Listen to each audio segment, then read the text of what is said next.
রাগ করলেন? সালমান খানকে বিক্রি করেছি 25 লক্ষ টাকায়, আর কারিনা কাপুর চোপড়টা বিক্রি হয়েছে 15 লক্ষ টাকায়।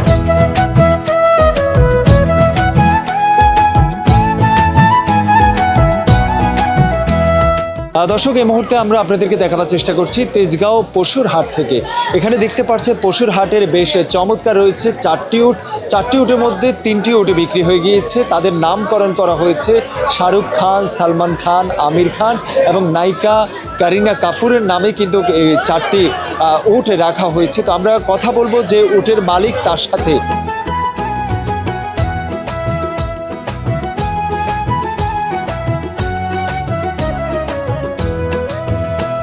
এই উটগুলি দীর্ঘ 2 বছরের উপরে লালন পালন করতেছিলাম আমাদের খামারে মোট 6টা উট ছিল।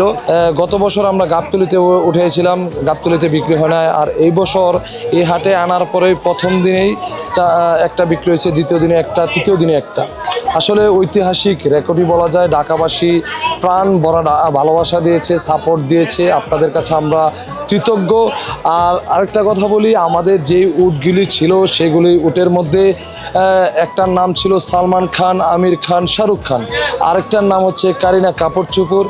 অনেকেই বলতে পারেন যে এই নামগুলি রাখার কারণ কি, বা সাংবাদিক ভাইরা এসে প্রথমে এই প্রশ্নটা করে।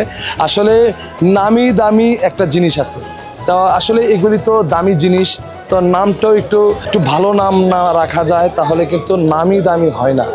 যার কারণে আসলে সবাই চায় একটা নামি দামি নাম করা গরু কিনতে বা নাম করা একটা উট কিনতে, একটু ভালোবাসা থেকে। এটা কিন্তু আসলে যে শো অফ, অনেকে কিন্তু শো অফ করে না। তো বললেন আপনারা এগুলো শিক্ষিত, মানে এগুলো কি আপনার পড়ালেখা করাইছে? আমাদের উটগুলিকে শিক্ষিত বলার কারণ হচ্ছে দেখেন যে পরিবেশ। এই যে আমাদের উটগুলি কাউকে কিন্তু ইচ্ছাকৃতভাবে একটা কামড় দিতেছে না, কেউরই কোনো ক্ষতি করতেছে না। তো আমি মনে করি যারা এই যে শিক্ষিত আছে কিন্তু শিক্ষিত ওইও অশিক্ষিতর মতো কাজ করতেছে, তো সেই তুলনায় আমার এই উট শিক্ষিত না। কি বলেন ভাই? আপনার যুক্তিতে কি বলে? রাগ করলেন? আমাদের শাহরুখ খান বিক্রি হয়েছে 24 লক্ষ টাকায়, আর প্রথম দিনেই সালমান খানকে বিক্রি করেছি 25 লক্ষ টাকায়, আর কারিনা কাপুর চোপড়টা বিক্রি হয়েছে 15 লক্ষ টাকায়। আমরা 15 লক্ষ থেকে 30 লক্ষ টাকার মধ্যে দাম চেয়েছিলাম।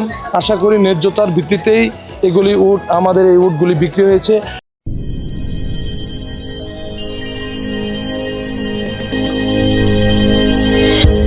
ভিশন 24, দৃষ্টিতে বিস্ময়।